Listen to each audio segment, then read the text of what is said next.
Hello, everyone. Welcome to today's live stream. We're just going to give it a moment for everybody to flood in.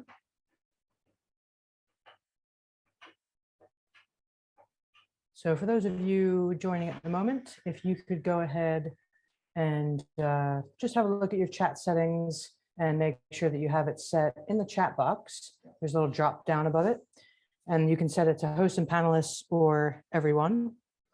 If you can set it to everyone, I've got a situation, just got my hair cut, and it's Dennis the Menace. All right, let's see. Alex, welcome. If you'd like to say hello in the chat box so we can all start conversating with one another, please do so.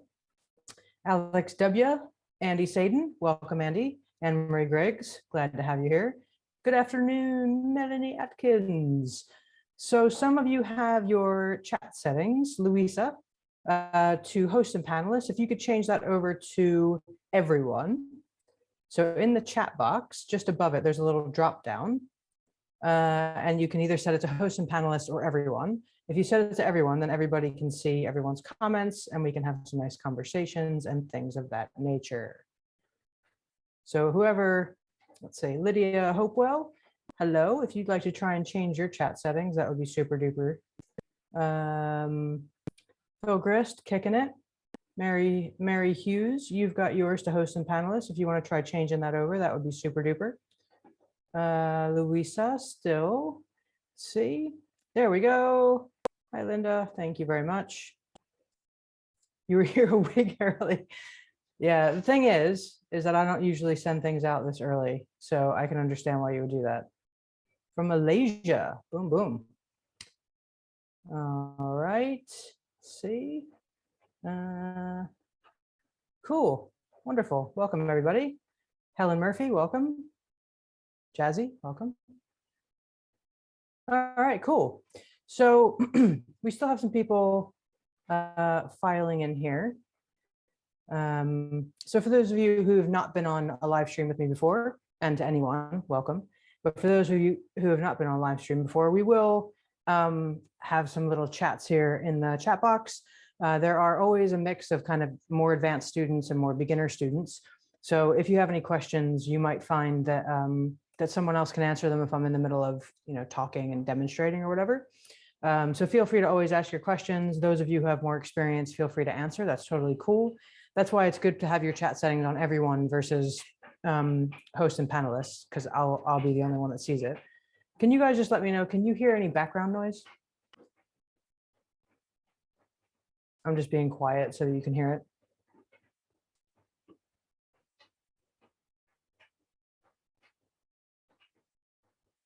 Okay, great. Thank you, Andy.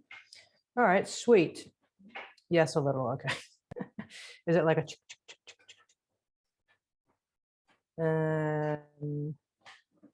very minimal, okay. Olga, welcome. You have your settings to host and panelists. If you want to try and change that. Oh, Kelly Holden, You need to change your settings, Kelly Holden. You should know better, young lady. All right, I've turned it off. We good? All right, we're going to get started. So in today's live stream, free live stream here, we are going to be looking at how to make cocoa butter silk. So cocoa butter silk, if you've learned with me in the past, is essentially my cryo. It was a tempering aid. So this is, Calibo makes a product called my cryo. See here. So if you don't want to make this yourself, you can buy it. So this is the pre-made product that you can buy if you'd like. It's quite expensive and it's not necessarily an ethical product. I don't know. I'm just saying probably not. So the benefit of making it yourself is that you can use cocoa butter that you feel really good about. Because I've had questions in the past from students about is it an ethically sourced cocoa butter? And I think Calibo is doing that now, especially after some programs were released on Netflix. They were part of a program where they were ethically sourcing their chocolate after things around slave chocolate were coming out more globally. But it's cool because you can make your own. It might seem slightly daunting at first. It's taken me 2 years to get to do this myself. So, no pressure from my end. If you want to do it, fine. If you don't, that's also fine. So we'll start with what it is and why we make it. What's the point? So for those of you who work with chocolate, this is going to make a lot more sense to those of you who maybe haven't before. So bear with me and we'll go through the sort of short, the abridged version of why we're doing this. Feel free to ask questions as we go along also. So when we're working with chocolate, we're tempering the chocolate. And the tempering process is a process of heating and cooling the chocolate. And the reason for doing that is that we're bringing forth beta crystals in the chocolate. So there's 5 to 6 different crystal structures in chocolate, and they all form in a different way. And the one that we want is beta 5. So that crystal formation, the beta crystal, is what this product is. So the way that it's treated, which is the same way that we're going to do it by making soak, is to form strictly beta crystals. So from what I've been experiencing and reading, when you're using my cryo, you have to, as we've been doing in classes for a long time, bring the temperature up to 48 degrees, make sure all the crystals have, I'm just going to have a look at this. Okay, fine. Make sure all the crystals have separated, and so you're not going to have any rogue crystals in there. And then if you're using my cryo, then you bring it down to 36 degrees, which has also been a point of like for people, wait, 36 or 34 or 33 or what temperature. And from what I've been reading, a lot of people have varying results. It can be, I feel like this was developed with Calabo's own chocolate in mind. And so the temperature that they added at is 34 degrees, but any experience that I've personally had or my students have had is that if you add it at that temperature, it doesn't actually dissolve. It doesn't melt into the chocolate because it's too low of a temperature for it. So I've always added my cryo at 36 degrees and I have pretty decent results. It's varying sometimes. It's not super consistent. And with tempering, you want it to be as consistent as possible. Tempering is a very temperamental process if you're not using any kind of aide. So this would be considered a tempering aid. Some people use it what's called the seeding method, which a lot of my students wouldn't use because they don't use pre-made chocolate. Most of my students are making their own chocolate. So for people who use pre-made chocolate, you would be used to a seeding method, which is taking pre-made, couverture that arrives at your door, whatever your door is, tempered. And so you would melt down 50% of the chocolate to a certain temperature, and then you add in the other half of the chocolate not melted down. The trouble I've always had with that, and then another professional chocolatier confirmed this last week, which felt quite gratifying for me, because she's a traditional pastry chef. She said, I always find that there's lumps in there. And that's what I always found and why I don't like doing that method. Even with my own chocolate, I don't like doing it. So I've always preferred the my cryo method, but the silk is like next level consistency. So it's much more consistent. It gives a really beautiful temper. I get very little streaking at all. Whereas with my cryo, I'll still get a little bit. So when I do bonbons or anything where I'm working with like multiple molds or I'm working with chocolate over a longer period of time, like in robing or whatever, I'll keep the chocolate between 28 to 31 degrees using a heat gun. And what that does, that process of bringing it up and down between those kind of brackets, is it encourages more beta crystals. So the chocolate will get inevitably thicker, but before it gets really, really thick and unworkable, it gets awesome, like great temper, no streakiness. It gets thicker, which is quite nice. It's really viscous. You can work with it a little bit faster, especially if you're shelling. You kind of just pour it in, tap, tap, tap, and invert it. Whereas on the first go, when you use my cryo, you bring it to like the 36 degree mark, you add in your my cryo, you bring it down to a working temperature of 31 degrees, and then you use it.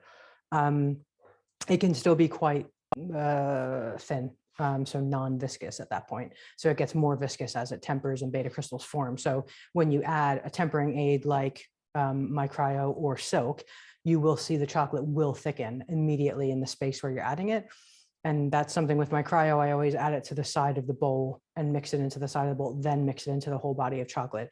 If you try and do it all at once, you'll have rogue pieces of cocoa butter lumps in your chocolate, and it's horrible. And it just always happens if you just try and mix it through. So it's best to press it against the side of the bowl to get it out. The cool thing about making your own, so we'll just table that for a moment. There's a couple cool things. I haven't tested this one thing, so don't quote me on this just yet. But one cool thing about making your own is that you can melt your chocolate to 34 degrees, and then you can add your micryo at that temperature. You actually don't need to bring it up to 48. Now that's not tested in my house, so I will need to test that to properly confirm it.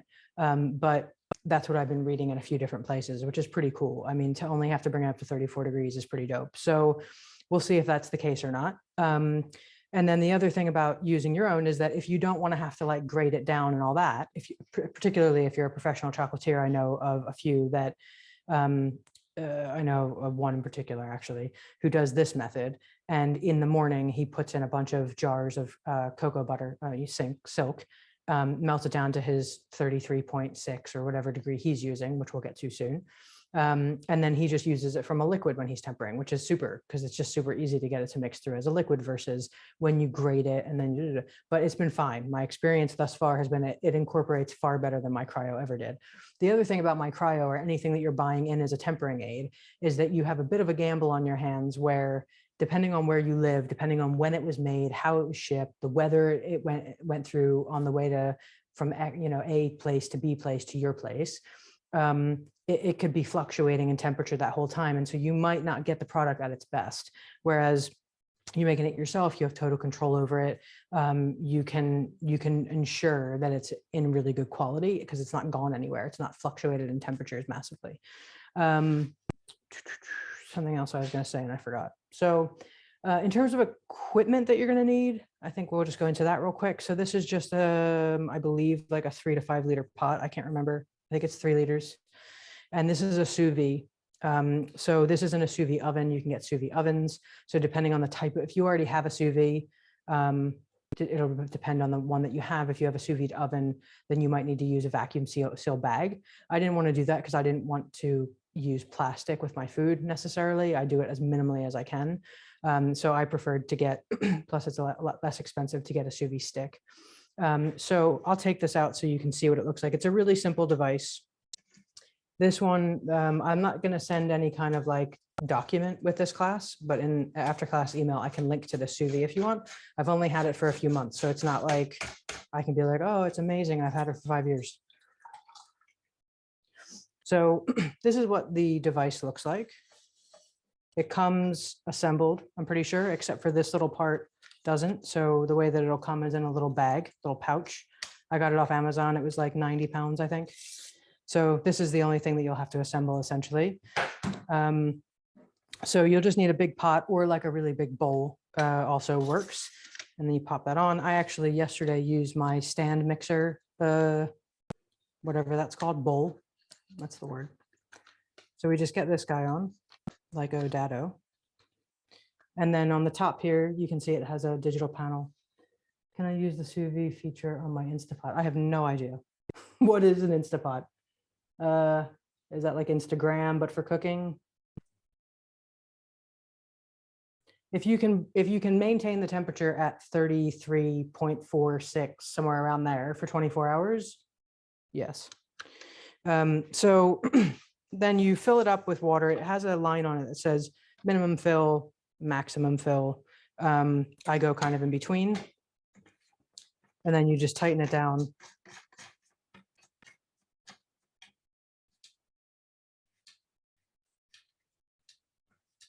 So it holds in place. And then there's also varying, I've read from different chefs recently about the temperature that they use to make their silk. So some people use, I've read 34 degrees. Some people use 33.4, 6, 8 in that region somewhere. From what I also have read, it's best not to let it fluctuate by more than a couple degrees as it's in process. So those are a couple things. But one of the chefs that I follow, Chef Jungstead, he uses 34 degrees for his butter. I'm still experimenting with mine. And so what you're going to want to do, and we're going to go a little bit backwards in this process, but you guys are used to that with me anyway, hopefully. So this is the resulting situation. I've got a mason jar. You definitely want to make sure you're using a jar that's completely airtight. We obviously do not want water getting in there, so it's really important that it's nice and airtight. When you take it out, give it a really good wipe to make sure that it's not going to drip water into the jar. Open it up, and then I also keep giving it a bit of a wipe as I'm opening it to catch any water droplets. And I get water droplets around the lid here, so I'm just going to give that a bit of a wipe. Just always taking precautions when it comes to chocolate. And then you can see from the top there, it's like mayonnaise. Instapot is like an all-in-one slow cooker rice maker, yogurt maker. It has a button for sous vide that I've never tried. Yeah, as long as you can set it at a particular temperature, you good. So let me just grab actually this will do. So this is the consistency of it kind of situation. This is from the lid. Also bear that in mind. So this is a little bit cooler, but it's a little bit like a sort of mayonnaise. It has this different color, and it's more like, you use like for a skin cream. It has that kind of consistency and texture to it. It's actually quite lovely. Just do that. And then, so some of it on the lid is a little bit cool because in full honesty, I turned the sous vide off not long ago. So it has to go in for 24 hours and it had reached that. So I turned it off. So I'm just mixing that into the bottom stuff. So I'll just come show you what it looks like out the jar. Out the jar. All right. So jar. Ooh, look at that. Absolutely beautiful texture. Really silky, really viscous, etc.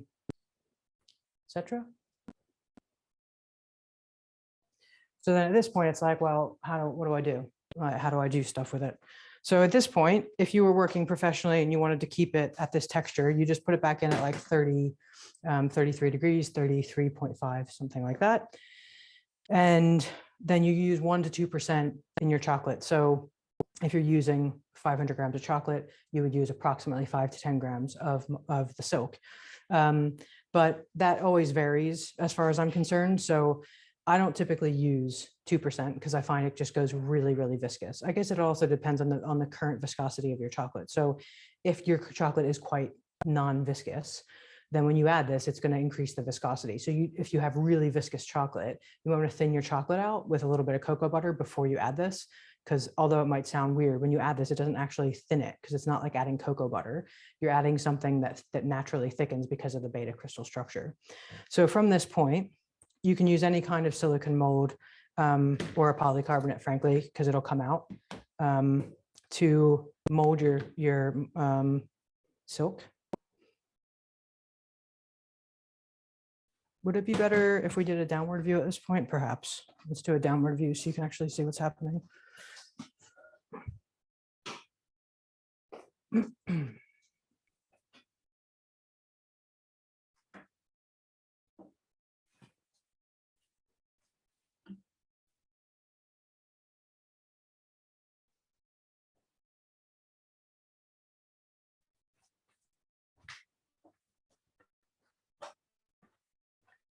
Right.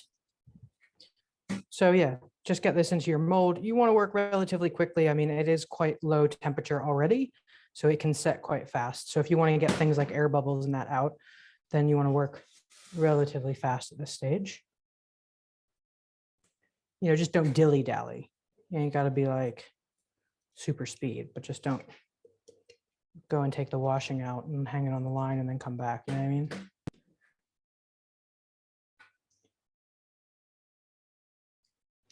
So in the class that we're doing after this, we're doing the swirled cookie dough domes. So I know a few of you have signed up for that.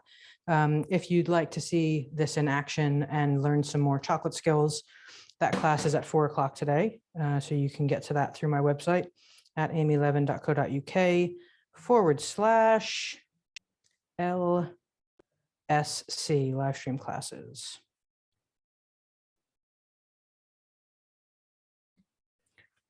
All right, so there's that. And then you just put it in your mold. If you want to get the air bubbles out, tap it good and nice. And then from that stage, once it's set, then we have this situation, which are just these little bars of cocoa butter. And my grater. And then you can just grate it on a microplane, and it will be similar to what you would have with soap. So I'm just going to grab a parchment paper.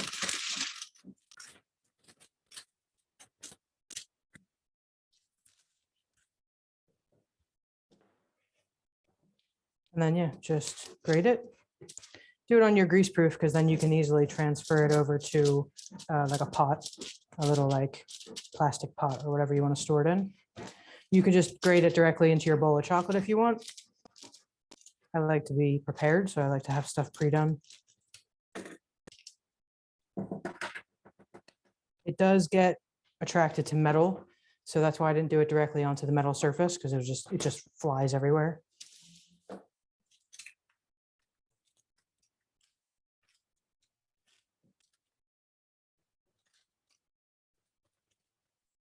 I also attempted to do this in my food processor because I was like, F this, man. I'm not grating this down with a flipping, flapping, flipping, blapping every time.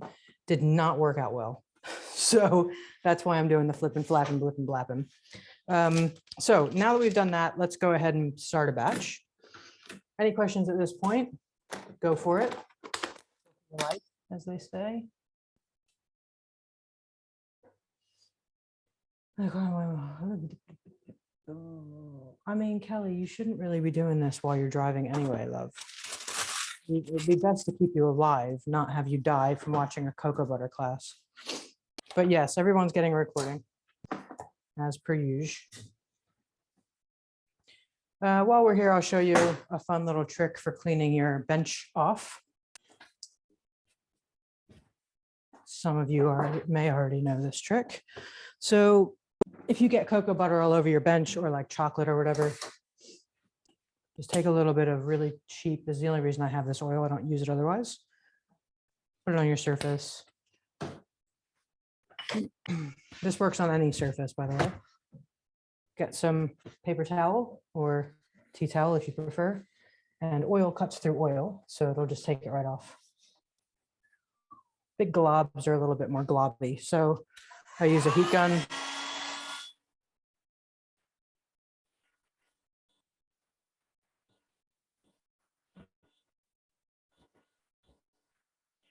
And it saves you from having to, wash the bench, which can take a while when it's oil, but then also it doesn't put water on your bench, so you're not going to have to like thoroughly dry it. It will be slightly slippery though. So what was in that you put in the jar in the fridge? Yeah, we're going to do that right now. 1 sec, Helen Murphy. What else can you use a sous vide stick for? So many things. I don't use it for much, but if you have a look on the line, out there on the line, you'll find an immense amount of ways to use a sous vide. You can cook all sorts of stuff in a sous vide. You can do like infusions of stuff and have a look online and see what you're interested in. It's just not something I really use, so I can't say. So, jar,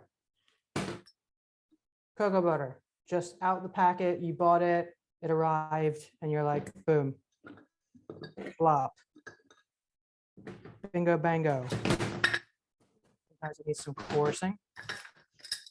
Chop it down, do it in whole pieces, whatever you like. And she goes. I got a little situation here, so 1 sec.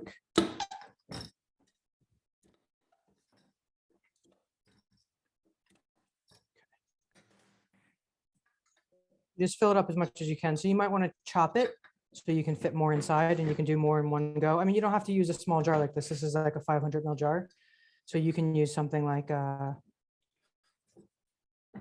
yeah, like whatever's going to fit in your situation. Right then. So we get the top on.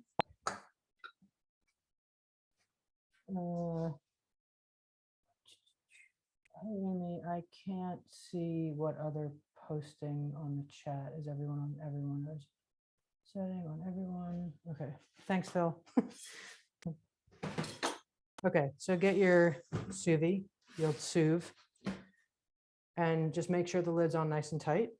Get her in, and then obviously get a rock on top so that it doesn't. I went for a walk to find my rock. I just channeled energy to find my rock. You'll find your rock too. Don't worry about that. Can't tell you where to find a rock. That's outside of my purview, but I think you'll find one.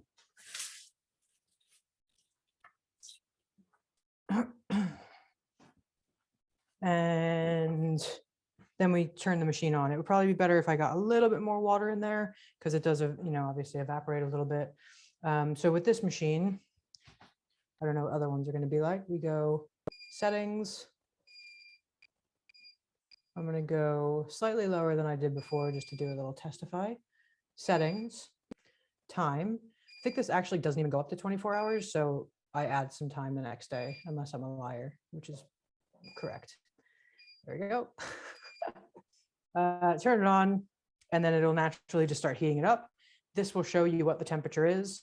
When it comes to the temperature, it'll beep to let you know, hey, just so you know, I'm at temperature. Do you want the water to reach the top of it? Yeah, for sure. I mean, you definitely want it to be minimal. Like this is like, the lid is like that, and the water's like halfway up the lid. So I will actually add just a touch more agua de la por favor here, just to ensure that it's going to stay submerged.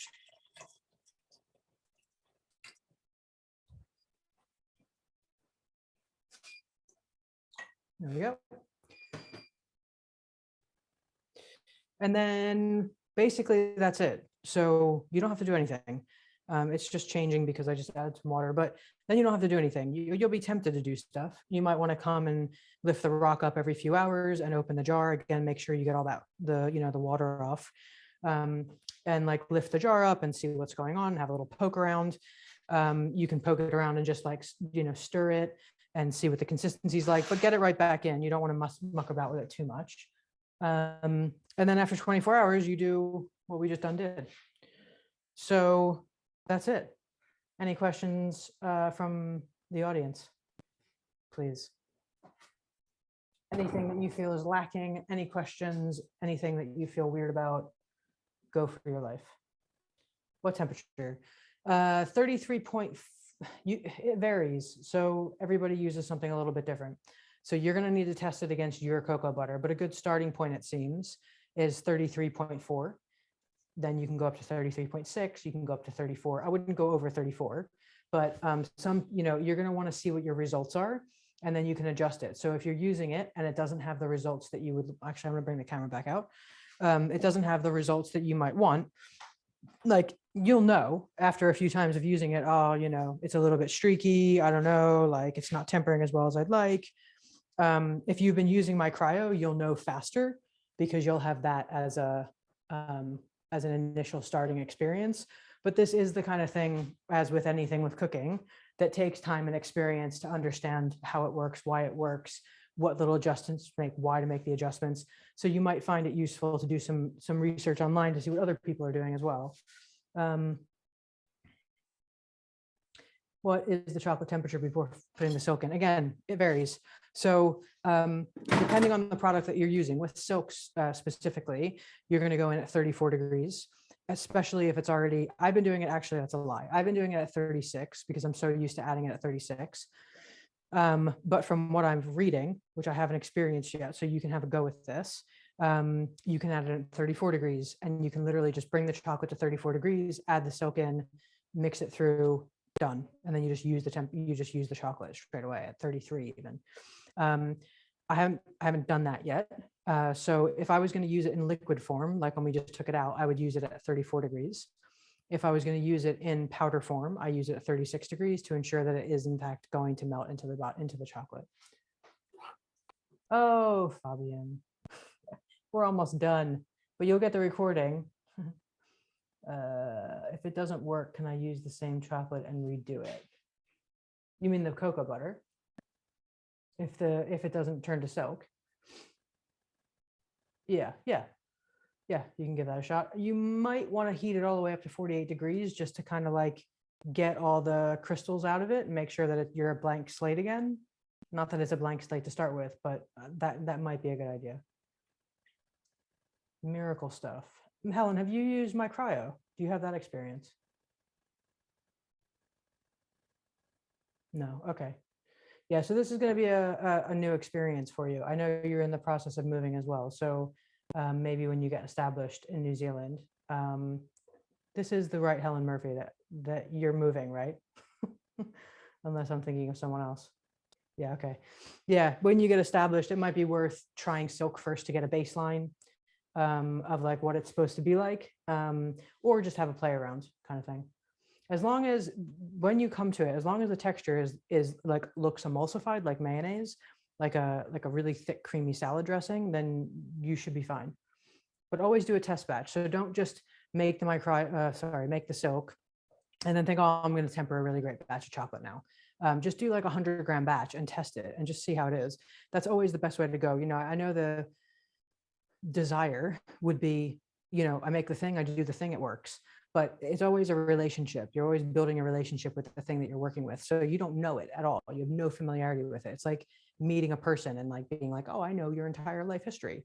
You don't. It takes time to get to know that person. It's the same thing with anything you're doing in the kitchen. There's a relationship to build with it, a rapport to build with it, and understanding to have with it. Is there any other way using the sous vide yogurt maker, perhaps? Anything where you can have control over the temperature? That's it. That be it. Oy, chef wisdom. Yeah, you got it, girl. So any other questions? Because we will otherwise be wrapping up. Jazzy, you've been quiet. Any questions from Jazzy, given that you just moved? Any situation you do not want to use the silk? Not that I can think of. Such as, do you have an example where you feel like maybe you wouldn't want to use it?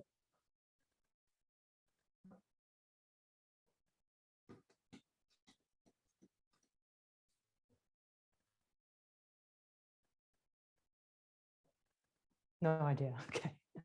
I think you're good to go then. Yeah, I mean, anytime you're going to temper chocolate, you'd want to use silk. Otherwise, you're doing the full tempering spectrum. And in my experience, that's less stable. It's less easy. It's more of a pain, really. Oh, look, people making friends. Cool. Right then. I mean, I love spending time with you guys, but it is time for us to end. So if you don't have any other questions, thank you so much. I appreciate that your setup is significantly cheaper than the machines one can buy to make silk. Also, your rock looks perfect. Thanks, man. Yeah, so Phil Grist, absolutely a delight to have you. I haven't seen you in like years, man. I was telling a story about that class you were on the other day. The chocolate class you came to. Just one sec, we're getting some things coming through. Thank you. I love that you go deeper and deeper into chocolate. It's where I live, girl. It's where I live, Chocolateville. Yeah, there are setups, just to come back to what Alex W was saying. There are setups of like, there's a machine called Easy Temper. There's other machines that hold chocolate in not a water basin, but an electric basin for periods of time that people find fluctuations. Easy Temper is a machine that tempers your chocolate, keeps it liquid like that. No water involved. It's like $1,000. So yeah, no thanks for that. And Alex, you're very welcome. Terry Lynn, absolutely, you're very welcome. Robin Kraut, I'm glad you were able to make it. Louisa, thank you so much, Amy, you're the best. Appreciate it, you're also the best. When you use that bought one, my cryo, do you still need the sous vide thing? No, that comes as beta crystals. It's the silk already pre-made, basically. Rosie Collins, thank you so much. You're very welcome. Right. Well, have a great evening, everybody. If you're coming on to the class at 4 o'clock, I'll see you in about an hour and a half. And you'll get a recording after class. If you don't get it, just email me. If you don't get it by this evening, so in the next 5-6 hours, I have another class, so I'll send it this evening. If you don't get it, because email delivery is very spotty these days, just message me and I'll send it over to you. You're welcome, Jasmine. Bye.